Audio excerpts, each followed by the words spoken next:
If we are being brutally honest, what should the message we send into outer space say? We should not be sending messages into the void. We have no idea what's out there.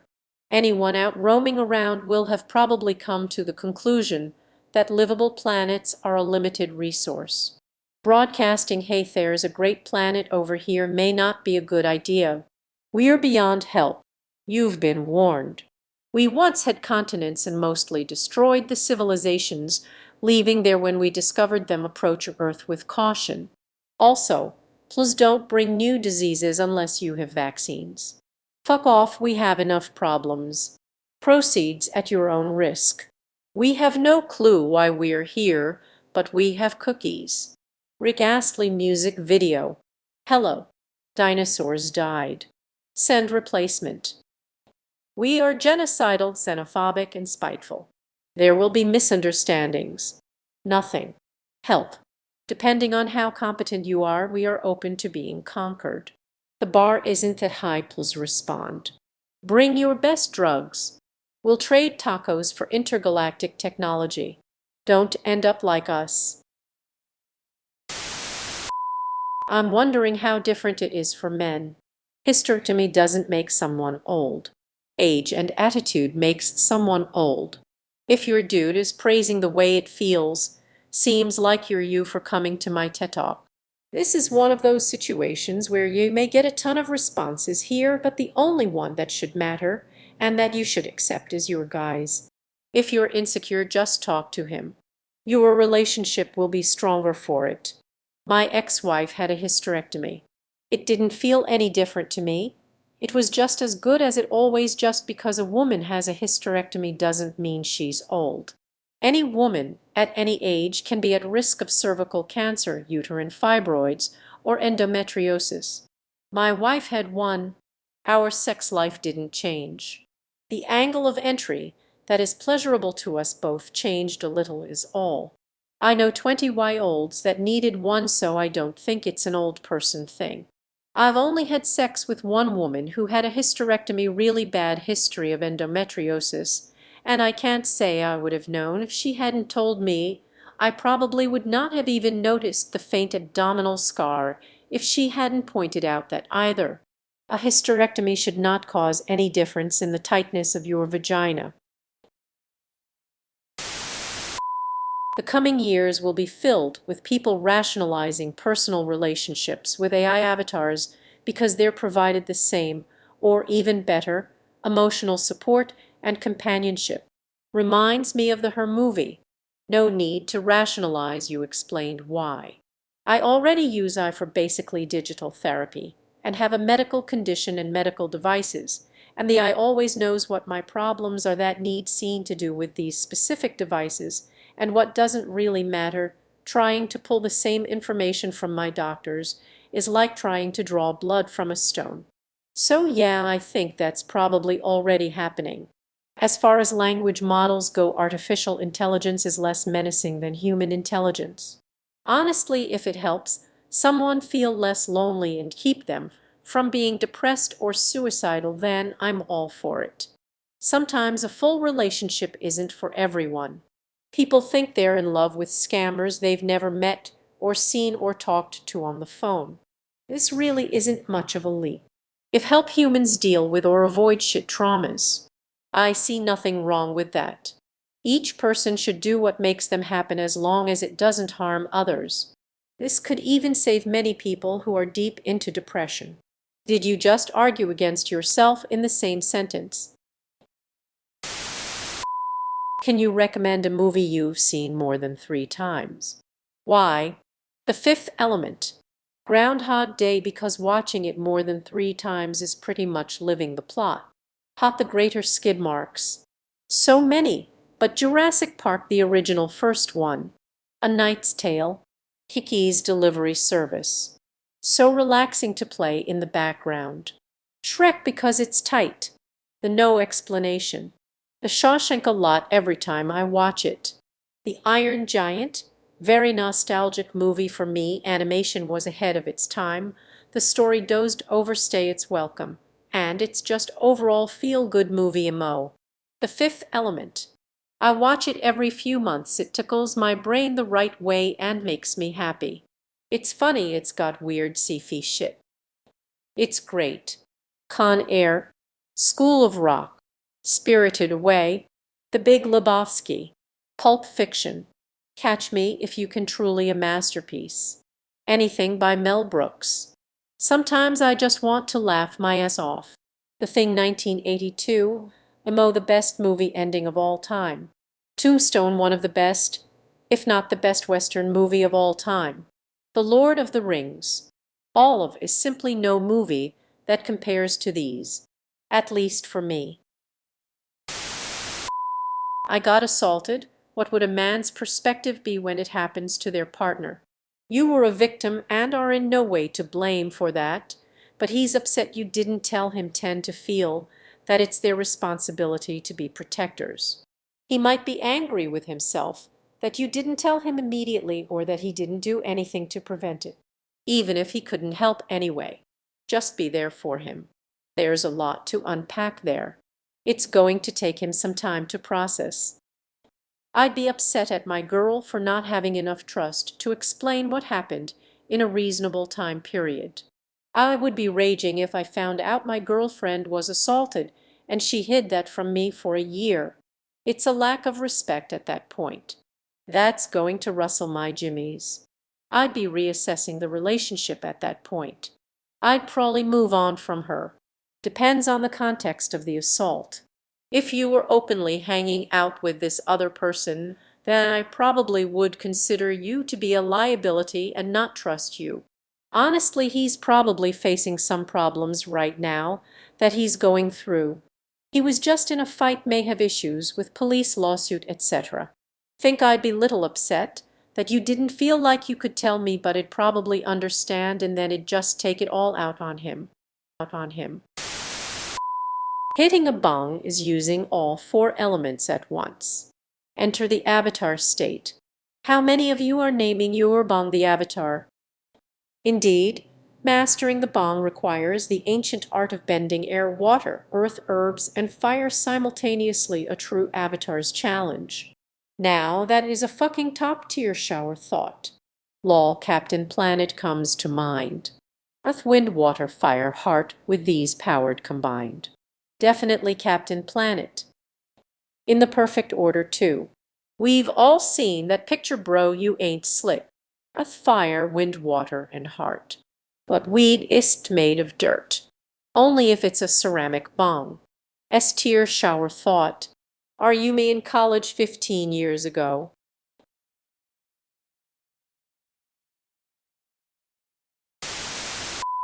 What's your most desired trait in a woman? Compatible sexual appetites and kinks. A good sex life is one of the most important things in a relationship. Femininity, loyalty, empathy, being feminine, 100 unadulterated honesty. Loyalty is right behind that. I've yet to meet any woman capable of providing even one of those. I suppose asking for both is too much. All the superficial shit isn't worth it. A woman that also loves me. Simply existing would be nice at this point.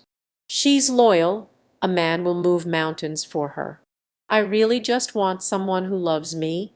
Psychological health and self-awareness. Love my wife and I'm happy in my marriage, but in all honesty, I know we could both be happy with different people too. The most important aspect to compatibility and a harmonious relationship. Being feminine, I don't want to date a dude with a coochie. Patience. Or free Wi-Fi. To actually be real and not be behind a phone screen. A partner who can provide you space to express yourself and supports you. Wild wasteland. Authenticity. When she fell in love with me. To like me back. Her wanting me as much as I want her. Wisdom. A pulse. What is your addiction? Coffee. I can't get up in the morning and wake up without it. My phone, just like everyone else. I used to read novels in like 3 hours back when I was like 13. Now, if I borrow a book from the library, it just sits and rots in my bag until it's been 3 weeks overdue and I just return it and pay the fine. There's a Percy Jackson book in my bag as we speak. Alcoholism mostly, but if I get on the booze I'll do just about any drug too, especially cocaine, but it all stems from the booze. Caffeine, cannabis, dopamine, soda.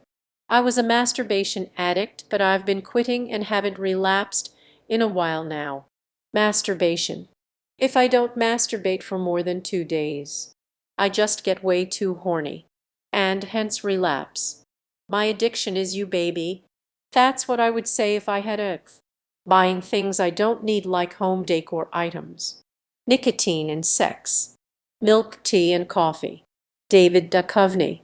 Girl Scout Thin Mint cookies. Caffeine. Caffeine. Caffeine. Caffeine. Caffeine. Caffeine. What's a fictional food or drink from books, movies, or television shows that you wish existed in real life? I'd like to try a flaming mo. Slurm. It's highly addictive. The pan-galactic lembas bread from the Lord of the Rings series. Romulan ale. Spice melon. A Krabby Patty. User sticks from Fraggle Rock. I've always wanted to try Butterbur from the Harry Potter series.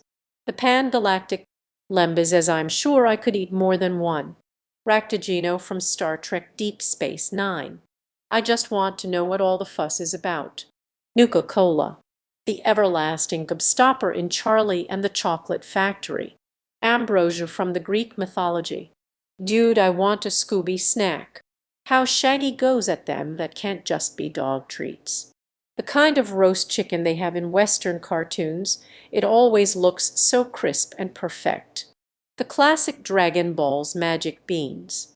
Krabby Patty, no contest. The water of life from Dune.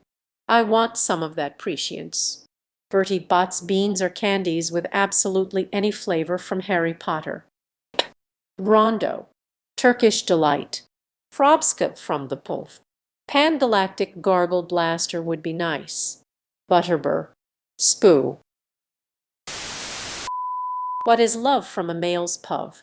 Baby Don't Hurt Me. March 12th, 2024 here. Thinking about her all the time, hoping she's okay. If I am doing something by myself or with someone else that I believe she would have liked, I wish she was there. For me personally, love is not a sexual thing, that's part of it, but it's not love in itself. But caring and thinking about someone, often it's love, I guess. When he feels at peace with you. Sex, yes, but usually what do you want me to do for you? Men are very much acts of service kinds of lovers, I think. I know I am. What is love? Baby, don't hurt me no more. Love is what you think about in your free time, and what you want to spend your time and money on. Never been in love, so yes, I would know if I ever fell in love. You know, when you pull a fresh cheesy garlic bread out of the oven and the garlic to cheese ratio is just perfect and the consistency is youest as fucking love right there. Love is honestly stability and personal affection and showing your love and affection while feeling loved and receiving equal affection is crazy euphoric. What's something your family raised you doing that you later learnt was really weird? Nothing in this thread will beat the classic of where is your poop knife? Before I was totally competent swimming by myself, my mom would put a life jacket on me, tie a long piece of nylon rope to it, and chuck me in the river. She'd basically swim me on a leash down the river for fun. Mom, you are the classiest redneck, knocking on strangers' doors to tell them their religion was wrong. Grew up in a hoarder house.